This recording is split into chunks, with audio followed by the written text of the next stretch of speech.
مگر من نگفتم که بین هیچ ایرانی، دو ایرانی تفاوتی نیست،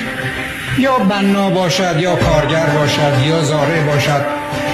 یا کاسب باشد، با بالاترین مقام دولتی که نخست وزیر مملکت باشد، هیچ فرقی نیست مگر فرقی که در شغلشون هست.